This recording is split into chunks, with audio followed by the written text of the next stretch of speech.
inside the off stump. Oh, he's caught it! I don't believe it! Tom Kohler-Cadmore has caught the most magnificent catch. That short third man is the end of Daniel Sams, and Somerset have won the Vitality Blast 2023. They've bowled Essex out for 131. Hello there, this is Always Look on the Bright Side of Life, the Somerset Cricket Podcast. My name's Ian Shepherd. Joining me this evening is President of the club, Peter Wanless, who hasn't been kicked out by Lady Wanless, hopefully decamped to his mother-in-law's, which I gather is somewhat equidistant between London and Taunton, Peter.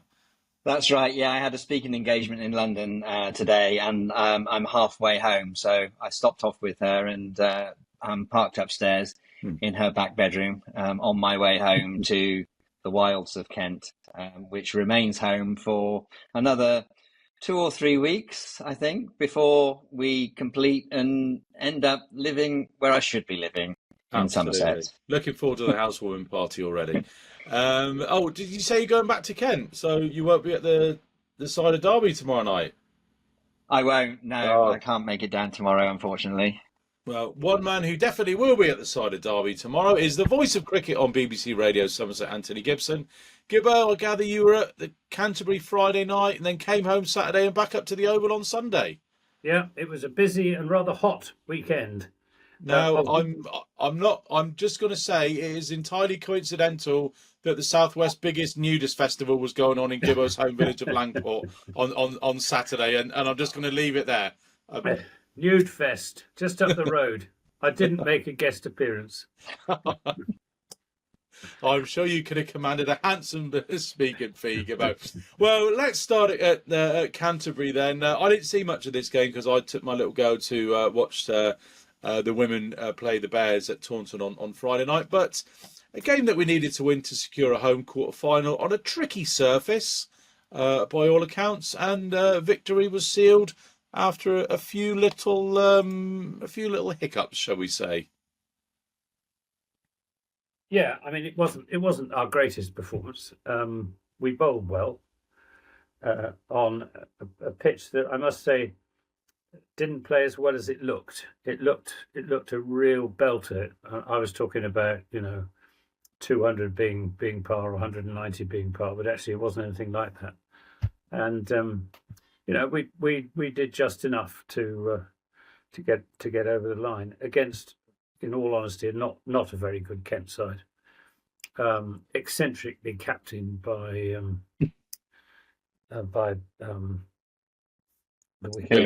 Billings. That's the one. Billings, Sam Billings. He must be a very irritating captain to have looking after you in the field, because he's forever moving people around, and I think he moves people around just for the sake of it. Whereas what he needs to do is have a plan and stick to it, and they don't seem able to do that, Kent. And they didn't have Daniel Bell-Drummond either, which was a big loss for Kent, given that he got 100 against us at Taunton and has a fantastic record against Somerset. So, yeah, it wasn't the most satisfying win that we've ever achieved, but we did enough.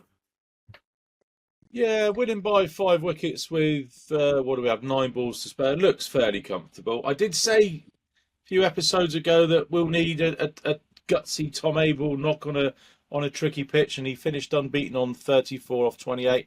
Lewis Gregory went in and smacked 37 off 23 to virtually make the game safe. Was it ever in real doubt, or were we a little bit? I didn't think it was. I thought it was pretty comfortable. Which it rarely is at Canterbury. I mean, the number of years that I've been there, and Wanless Jr. has jumped up and down in his Spitfire shirt and got very excited, and the committee there have semi-adopted him. Actually, they were extremely nice to him, knowing that we are leaving the region, and presented him with a lovely bat signed by all the team. They're determined to try and keep him as a Kent supporter, even when he's going to be living in Somerset, which was nice. But their performance didn't add any value to the bat, I must say. There was a lot of captain envy. It's interesting what Gibbo was saying about Billings. He hasn't really performed for them this season, and I think it just seemed to reinforce that when Lewis Gregory, came out and took the game by the scruff of the neck and did exactly what you would want your captain to do, and that's really not what they have had. So they might still, I think, be able to scrape through into the quarterfinals, and I sort of feel that if we're going to lose to anyone, I don't mind us losing to Kent. If we can drag them through to finals day, it makes for a good kind of family outing. Having said that, I'm glad we won on Friday night because we certainly didn't look like winning on Sunday. Yeah, guaranteed a home court final. It's kind of the nature of the South Group being dominant in the Blast over the last few years is everybody seems to have beaten everybody else at finals day now. So there's kind of no real sort of form guide there. I mean, Kent beat us a couple of years ago. Hampshire have beaten us. Everybody seems to have beaten us, and we seem to have beaten everybody else at finals day. So, yeah, you're right. Kent are sitting fourth at the moment. What games have we got tonight then? We've got, as we speak, we've got Gloucester against Sussex and Essex against Hampshire. So all of those sides are still in it, apart from Essex. Oh dear, never mind. Who do we want to come through, or who would we like to see go into those last two quarter-final spots, third and fourth? Us and Surrey have qualified home court finals. That's done and dusted. If Hampshire win tonight, they're through. And then it's between Kent, Glamorgan, Sussex and Gloucester. Yeah, well, personally, I would like Kent and Sussex because I think they're a lovely people in both those counties, and we've had good games against them, and they're proper, county grounds. So they're the two that I would vote for. But I think it's unlikely. Kent's bowling is pretty weak, really.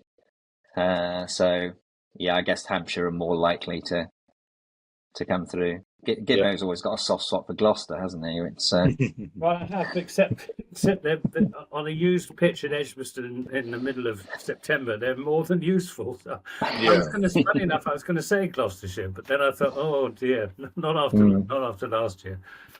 But anyway, we're going to beat the Gloucesters tomorrow night. I think that will finish them off.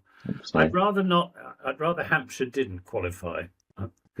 Because they're always really dangerous, with James Vince in the side, and they've got some good bowlers as well as they have at the moment.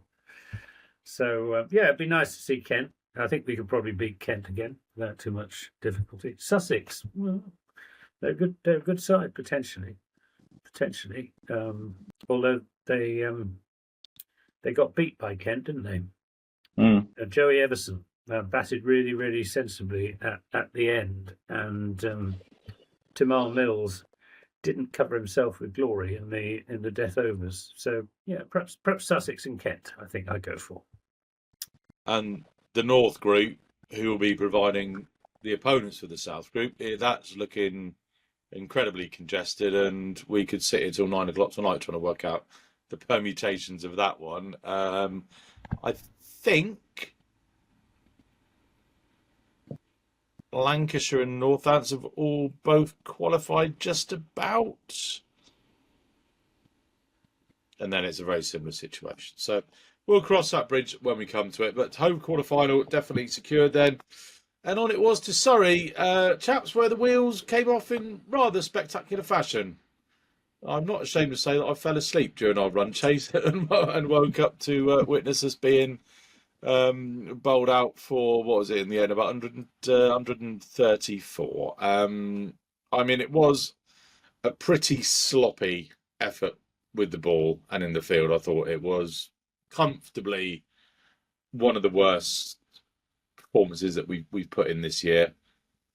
It was up there with down there with the performance against Glamorgan at Cardiff, which was the last game of last year's qualifying. I mean, Tom Kohler-Cadmore copped quite a lot of flack for his wicket keeping, but he had some pretty dreadful bowling to keep wicket too. In all honesty, I mean, it really wasn't great.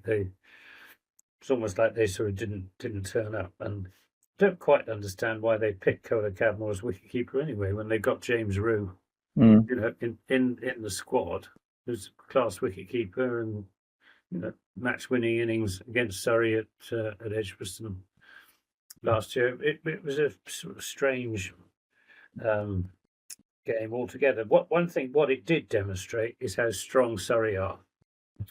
Yeah. And I hope whoever they meet in the semi-final knocks them out, because I don't fancy them in the final.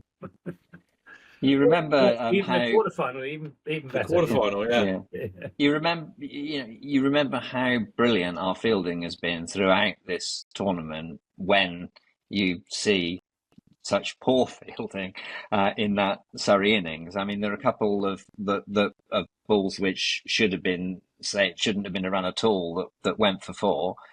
We bowled 3 no balls. The one that Jack Leach bowled then went for 6, so that ball was worth, and it had gone for 4 previously, so that was 1 ball for 12.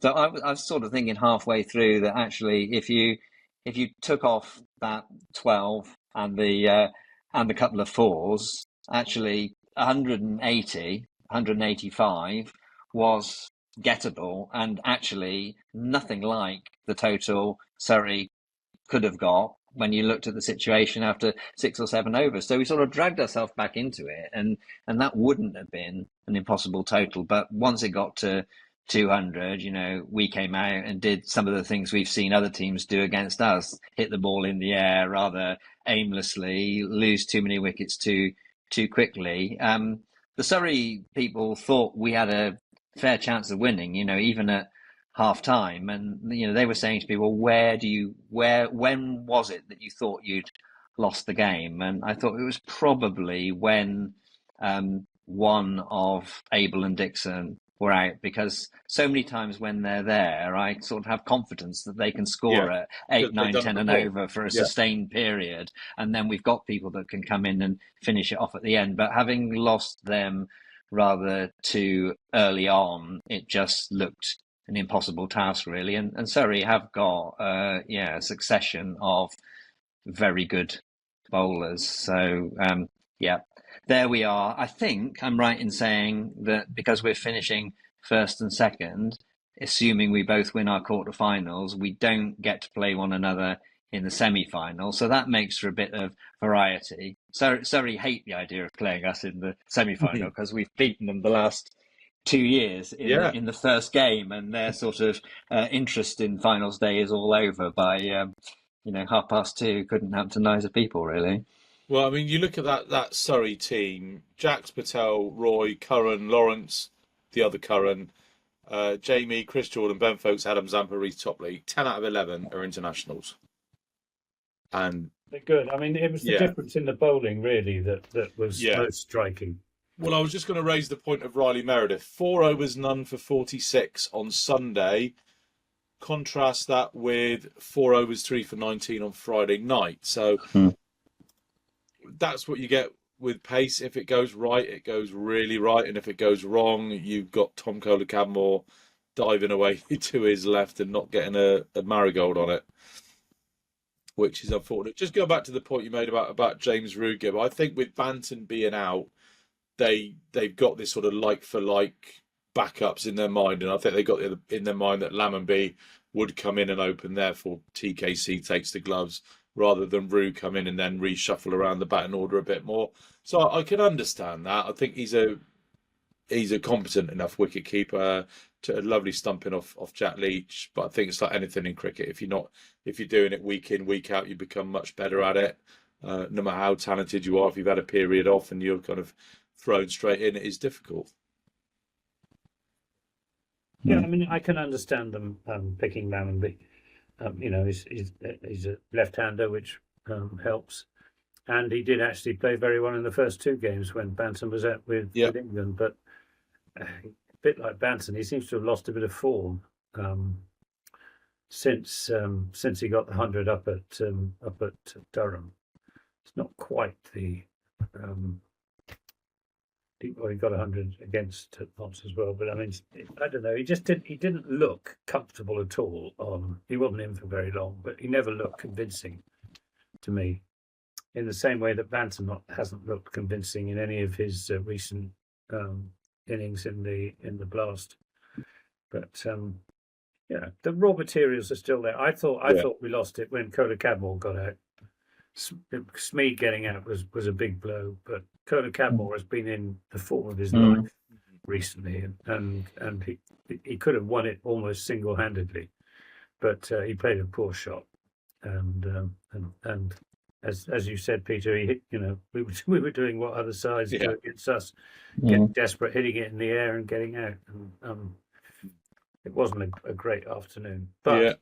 It just shows. I think it's really served a useful purpose in showing us just how good we have to be. We're going to beat Surrey, come finals day, and we've got to be absolutely 100% on our game because they are a very, very strong side. Well, we're going to have to win our quarter-final first, Gibbo, before people say that these arrogant Somerset lads have already put their tickets up to Birmingham. And we'll, of course, find out when that will be and who will be playing. It's guaranteed to be on the 3rd of September. That's the night I'm taking my wife. My actual wife, not the woman I'm having an affair with, Mr. American CEO. Did you see that? Oh, that's brilliant. Just Google, just look up Coldplay Affair on Twitter, and they've got like a kiss cam, and it kind of zooms in on this couple. He's kind of hugging her from behind, and she's like, "Oh my god!" And then he like jumps out the way, and he's like this American tech CEO, and she's the head of HR. So, well, appropriate in that case. Expect She a obviously grievance knows to a be lot filed about or human two. relations. Exactly. Right.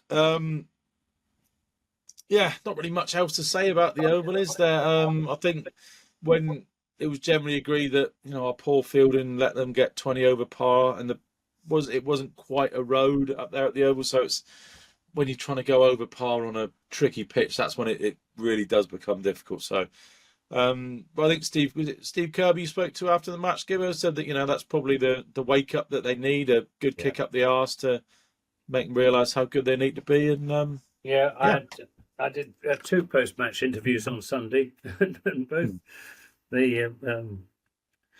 both coaches said basically we were rubbish. and didn't beat about the bush at all. Well, the women were well beaten as well. They were. Which just made us think back fondly. Jeff Vian from the committee and I to our freezing cold day at Beckenham when the women started their season with a fantastic win over Surrey, and that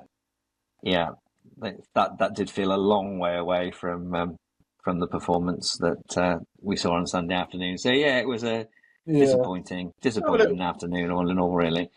Yeah, I mean, I think the women have made progress. I think they look a bit more settled aside now. I think they know what their best 11 is a lot more than they did at the start of the campaign. Funny enough, that was the attitude that I went into that interview with Trevor Griffin with. All right, it wasn't their greatest performance, but they were up against a very strong side, and they're making progress. But Trevor wouldn't have any of it. He said, it's bitterly disappointing. We've got to be better than this. We were out-batted, out-bowled, and out-fielded. We're just not producing. He was really, really down in the mouth about it all, which surprised me a bit because I think they are underpowered. The Somerset Women in comparison with most of the teams they've been coming up against. And I think you have to make allowances for that. Yeah, but, I was having a look at the squad today. They are a really young side, and I mean really. Exactly. Like if you take Sophie Duff, Fran Wilson, and Heather Knight out, they've got virtually nobody over 23. Yeah, it's crazy. So I think they have all. I think they've definitely grown as a team during the Blast. I think they all kind of know their roles a little bit better now because it was something that was kind of sort of muted at the start of the season is you kind of bringing together all these new squads, and it was almost kind of a race to find out which side would gel and get their game plan together first and work out their roles, and everything would have an advantage. I think it's taken us just a little bit longer to do that, and I think as well, the batting just needs to be more streetwise. Just watching. I felt the Surrey women's fielding was exceptional and probably the best fielding I've seen from a women's team, and they hit the ball so hard as well. I would say that the Surrey women batters hit it 10% harder than us. So there were quite a few sixes which they hit that we played similar shots, but either ours were caught, whereas theirs they sailed over the heads, or they burst through the hands or under the bodies of our fielders, because we just couldn't get there quick enough because they were so powerful in their batting. So there's definitely a couple of things to work on there. Yeah, definitely. I mean, another thing that happened Friday night is I just finished videoing Molly Robbins' interview. I had my laptop on the outfield. I knelt down.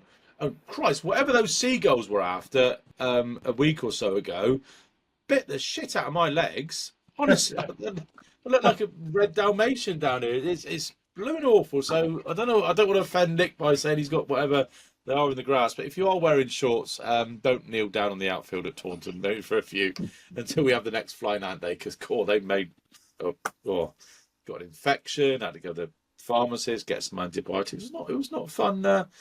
A fun weekend in that respect.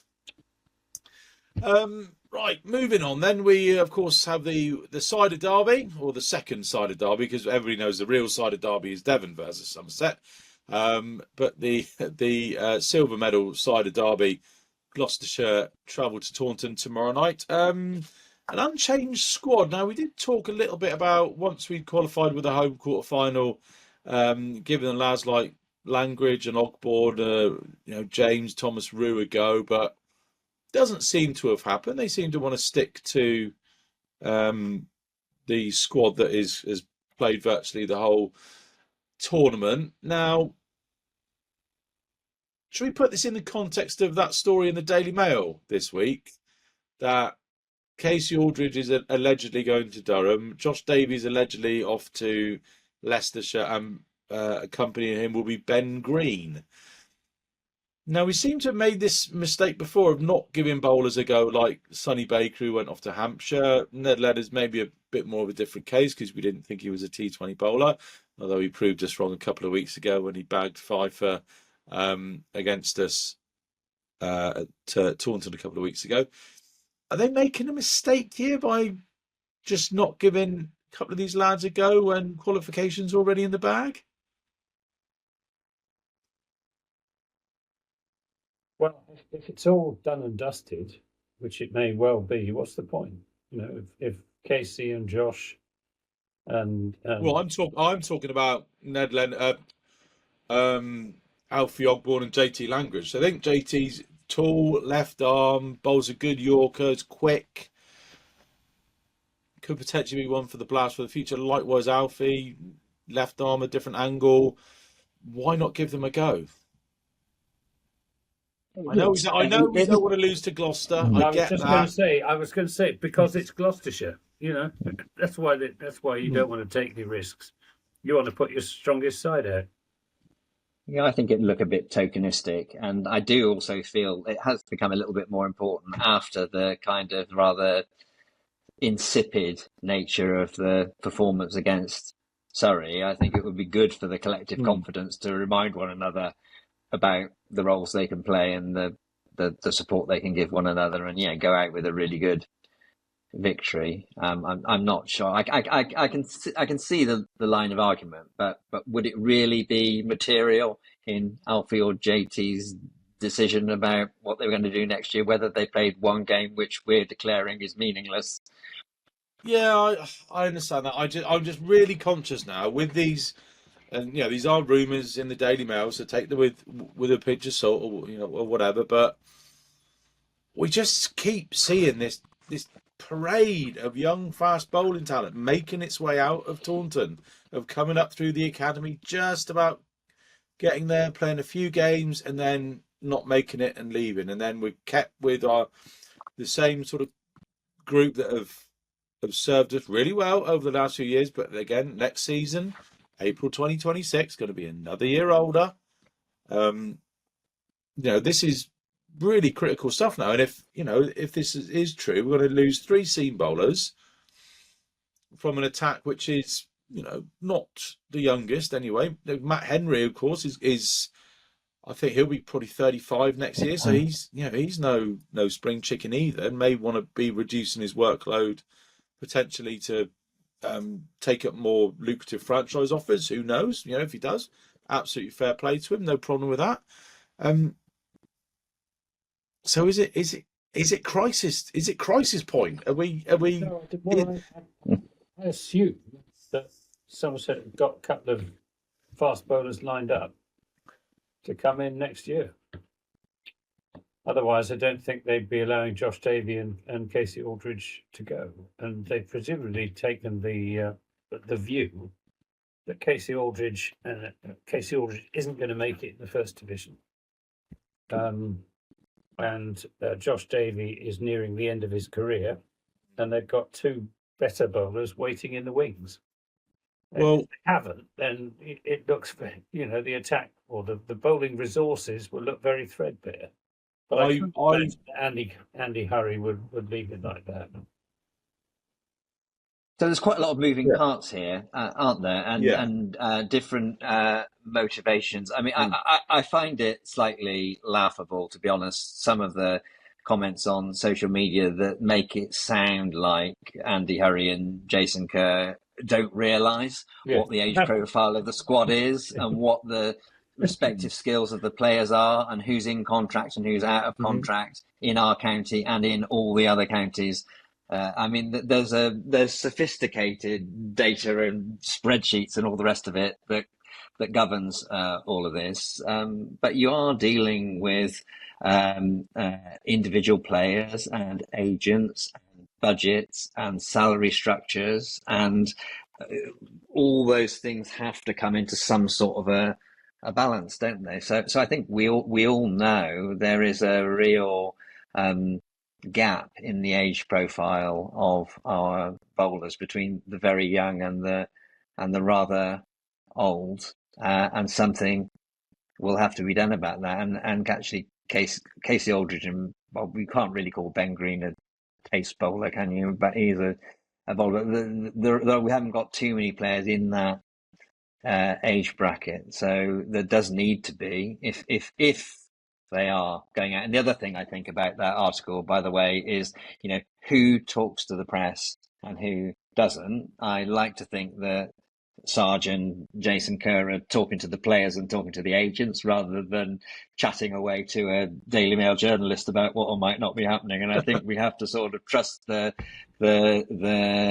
situation which they are in. But yeah, if we found ourselves at the start of next season without those 3 players and with no one else to replace them, that would be a crisis. But that's not where we are at the moment. I mean, let's run this through. We could potentially see Ben Green leaving if his desire is to play county championship cricket. I would imagine he still likes playing T20 for us and Metro Bank for us.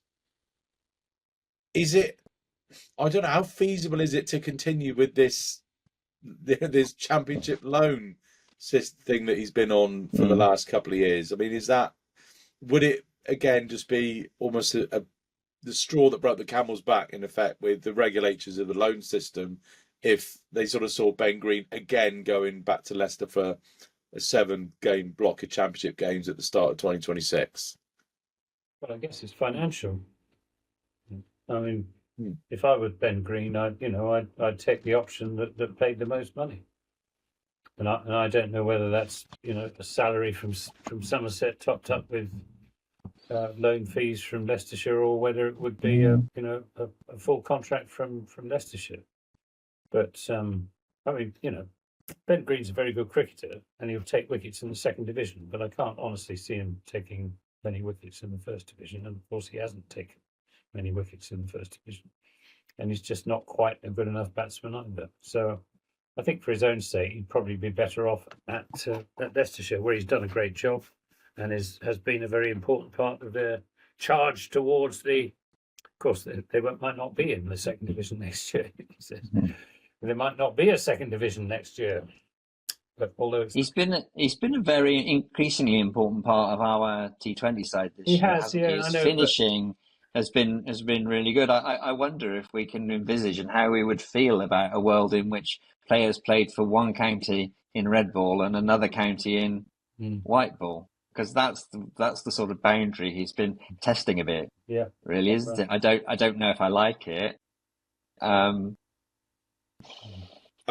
Just a quick interruption. Sussex have beaten Gloucester at Cheltenham. That was, of course, no floodlights because it's at part of the Cheltenham Festival. So I think that means Gloucester are out. That's sad. That's very sad, isn't it? Who's going to pick the trophy up on the way to Edgbaston then? Just make sure my maths are right here. So that leaves Gloucester on 20 with a maximum of 24. Kent got 26. Yep, the Gloucesters are out. Never mind. What else you can happen at sea? Sorry, back to you, Peter. Yeah, so I was just wondering if the future has people playing for different counties with different sorts of ball, and I'm not sure if there are regulations which govern that or not. I don't know if I like it, and it could be confusing for players as well as supporters, and who picks up the fitness and training regimes and all the rest. I don't know. It confused the bloke that writes the cricketers who's who, because Ben Green's listed as a Leicester player this year. So, yeah, I don't like it. No. Because it's just turning cricket into a sort of circus, where they're just performing. Yeah, the club ethos is, to me, is hugely important. And if you're a Somerset player, you should be playing for Somerset, and not playing for someone else. Without a doubt.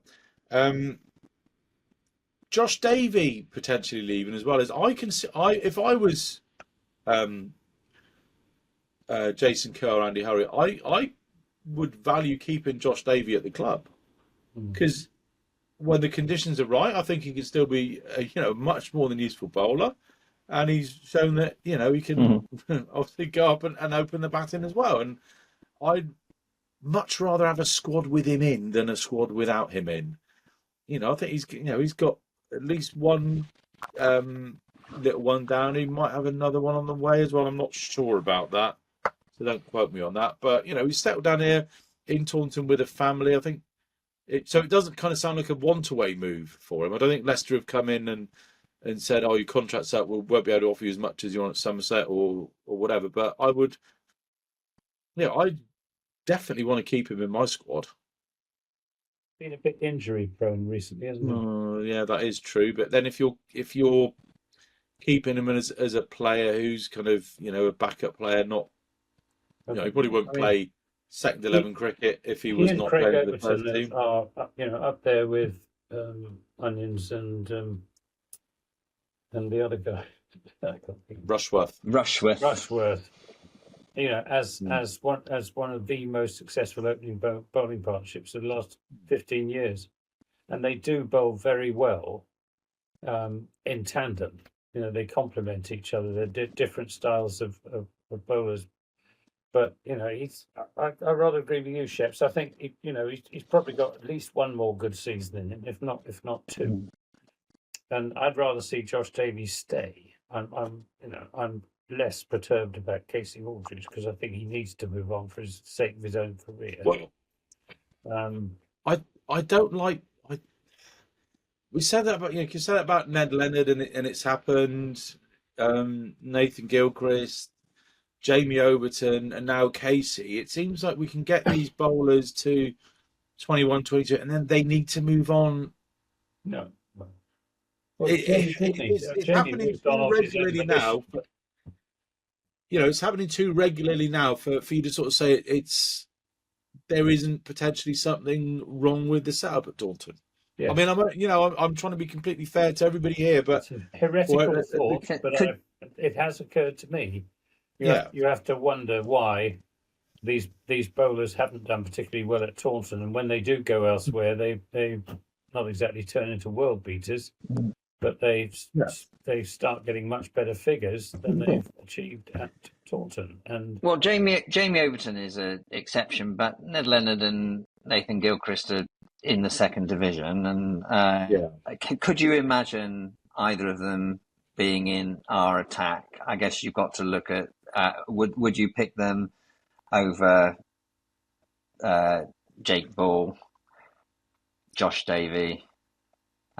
It's a tricky one. There are only so many slots, aren't there? And Sonny Baker, again, that's he clearly. Well, I say clearly, he probably has a higher ceiling. He's gone to a first division county. Don't know, but you're right in the sense that it has left us with this problem of not having pace bowlers under 30 and over 21. I mean, I'm not sure which pace bowlers are out of contract at the end of the year. That's where we would need Dan to have a quick scoot round for us. But it's not easy to sign domestic pace bowlers, and when they do become available, they normally get snapped up by Surrey, and that's done and dusted before anyone else has a chance to ring their agent. Or not, if you used to play for Worcester. So it does worry me, because batsmen score runs and bowlers win you games.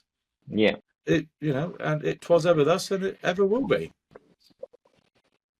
Which is why I'm saying, going back to my point about get old Ogbourne and Language in every opportunity you can.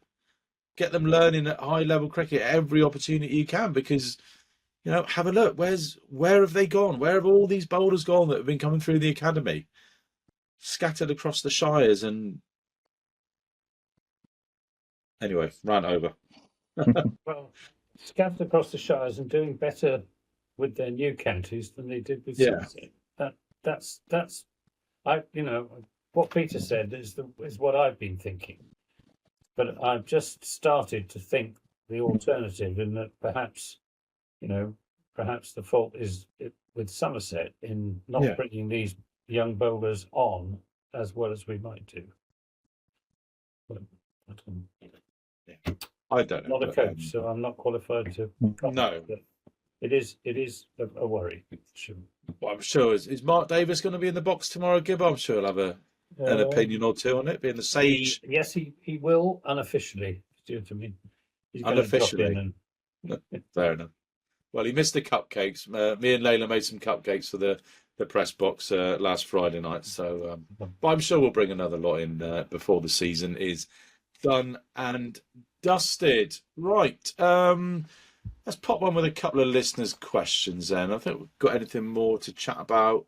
What's gone on with the club, have we, in the last week? I think there's been any shattering news that's come out. Oh, Katie Jones has gone back on loan to. I want to ask President Peter, what's the latest on the next year's domestic schedule? Is it all going to be a stalemate? We stick with what we got. Well, we're all issuing our position statements, aren't we? Which don't seem consistent with one another. You need 12 to win the day. What's the betting? What have you don't know. Out today and said they want a reduction, don't they? Who said that?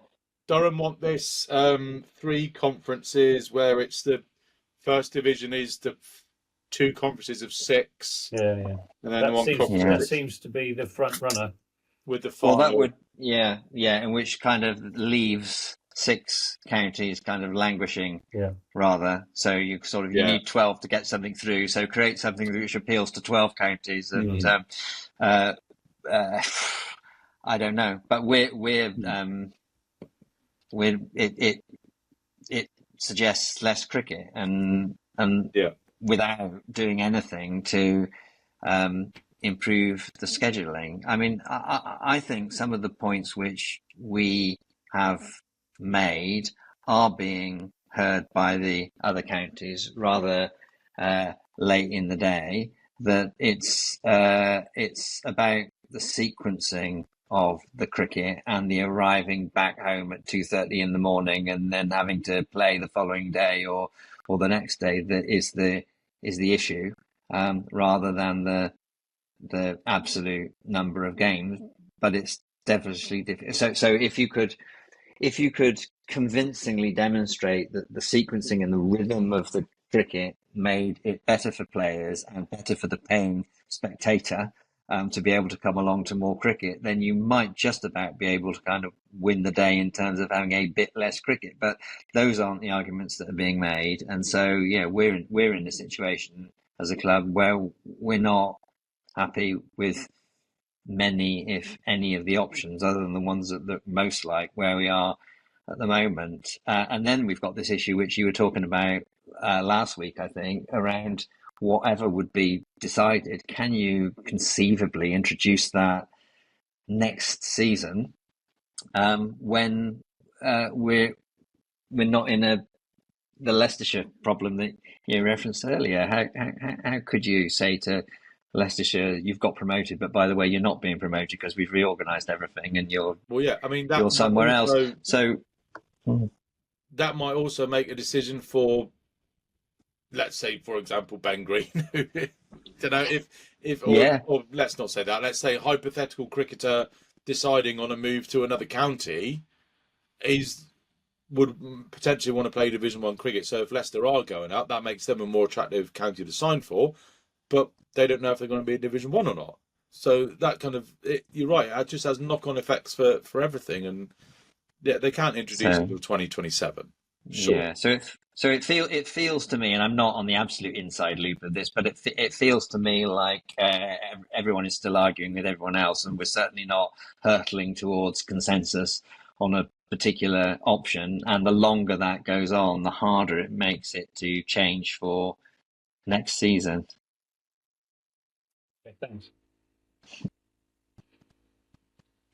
Sorry, I'm just writing down. We're certainly not hurtling towards consensus as the title.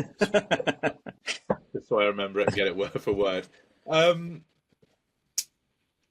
else? Listeners' questions there. So Rob Reed's come up with a good one. What would you do with Somerset's £25 million 100 windfall? A, clear the £5 million debt.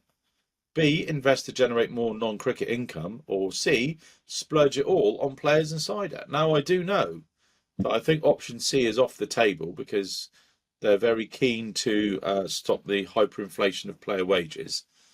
Myself and Ben Warren had a good old chat about option B on the way back from Chelmsford, because it's a long old drive and we had plenty of hours to fill.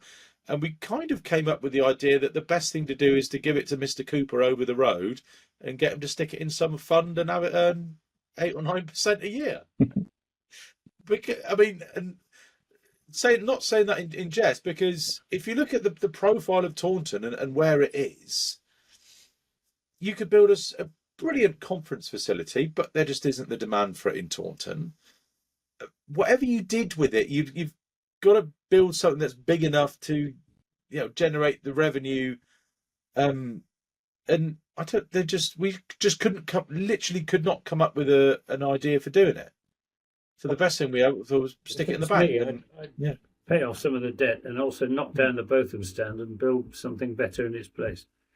Because it's never been a great stand, and you could build something that would fit in with the rest of the ground, which is pretty blooming good. With a proper members bar as well. Yeah. I haven't thought through what the details would be, but it's a bit of a blot on the landscape at the moment, Botham stand, and it needs a lot of money spending on it, even if it's to stay as it is. And rather than spend a lot of money on something that's fundamentally not particularly user friendly or attractive to look at, knock it down and build something else. There will be criteria for 9th and 10th franchises in the competition that that shall not be named, that it would be sensible to configure our ground to be consistent with, so that should that competition expand, it doesn't expand without us. And that, the answer to that may be knocking down the Botham stand and putting something in its place, but there may be other ways in which we utilise the space and the site around the ground to increase both our capacity and the quality of the customer experience. So and some ways of doing that may also be consistent with what was the second option, commercializing, not relying quite so heavily on ECB handouts into the future does feel important as well. We wouldn't be allowed to spend it on the third one because there are rules around that, even if we wanted to have a very good drink up. And we're not very indebted as a club relative to some of the other counties. I'm not sure we'd need to clear the debt completely, but it's a sensible thing to do, to not pay interest where you don't have to. Yep, all makes sense. I mean, it's but you're 5 minutes early. Clock's fixed. My wife's done that. She set the alarm clocks in our bedroom to be 5 minutes fast as well. So she thinks she's late, and I never really worry about being late. So I get ready to go out the door, and I'm like, 5 minutes early. It's done me there. We had one more question from Andy Milsom, who slid into our DMs. Possible question for your next podcast. I attended the test match at Lord's last Sunday, and my fairly large bag was subject to a very brief search, and there were no obvious restrictions in terms of taking bottles of wine, etc., into the ground. Why are the rules so much more restrictive for a championship match at Taunton with an attendance of 3,000 rather than a packed crowd of 30,000 at Lord's? Is there a legal explanation, or is it simply policy at the grounds? Keep up the good work. I can have a go. Go on, Peter. Yeah, so I can answer that as an MCC member. So Lord's is unique among the grounds in being owned by the MCC and not by the England Cricket Board. So it makes up its own rules. And Lord's does allow you to bring small quantities of alcohol into the ground, unlike anywhere else. So that's part of the answer. One bottle, yeah. I went to the test match as well. My bag was thoroughly searched, I would say. And I also, as we have heard, went to the Oval on Sunday, and my bag was thoroughly searched there as well. And I think both those grounds are very alive to Just Stop Oil type protests, to terrorism. And so I think it's, there is a question about if we are rather over officious with our policies at Taunton when the crowds are small. But I think that's a rather unfair comparison to suggest that, anything goes in these test venues in London. My experience is that actually isn't the case, and actually they need to be super vigilant. Yeah, quite right. Well, speaking of being over officious at Taunton, couple of what game was it? Oh, it was when we played Essex. Friend of mine is chief executive of Wallens, Chris Hart, and I popped into the county room just to say hello. One of the members just walked through the doors, went to get a drink from the bar. It's a little lady, built like a sparrow, not physically intimidating at all. And she had 3 security sort of get round her, say, "Oh no, you can't buy a drink in here. You have to go somewhere else." And I do not understand why members cannot use the Colin Atkinson bar at the county room bar on T20 match days. I think it's utterly daft. So I'm sure that needs to be changed, quite frankly. Right to the president or the chief executive. It does keep being raised, and I think it does need to change. That you want, when you're dealing with members, you aren't dealing with these drunken hooligans who are going to upset all the corporate members. The corporate members who are the corporate diners who are probably there one night every 5 years, and platinum membership. Colin Atkinson's what, 400 quid? She had a new bowling shirt on. Was that 60 quid? And then to be treated like that, to not be able to get, I think it's very, very shoddy. So I do hope that changes. My story that I don't think I've told this on the podcast, but stop me if I have. I had some friends over from South Africa. They'd come for the international test match final, and I said to them, well, you can't just come to that. You've got to come to Taunton and watch the cricket down here. So they came down for the game against Middlesex.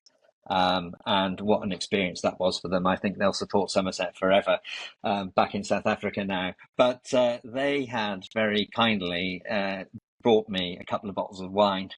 Of course, they weren't allowed to bring them into the ground. And so as they were being kind of shown in with these tickets that I'd got for them, the young lad was sort of stopped and told, no, you're not bringing those in here. You're not bringing those in here. And I'm afraid I did say the words which I never ever thought I would say to the steward. Do you know who I am? and she said to me, quite rightly, I don't care who you are, you're not allowed to bring alcohol into the ground. We can look after it for you. And I thought, fair enough, actually.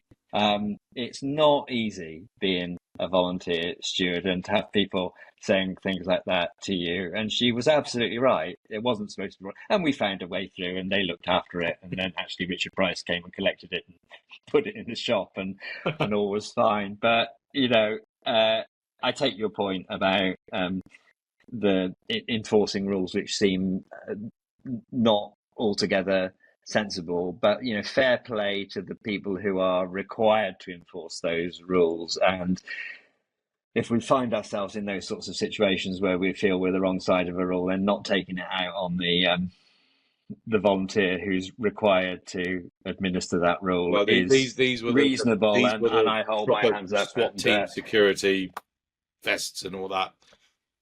Anyway, let's hope that gets rectified sooner rather than later for next year. I'm done.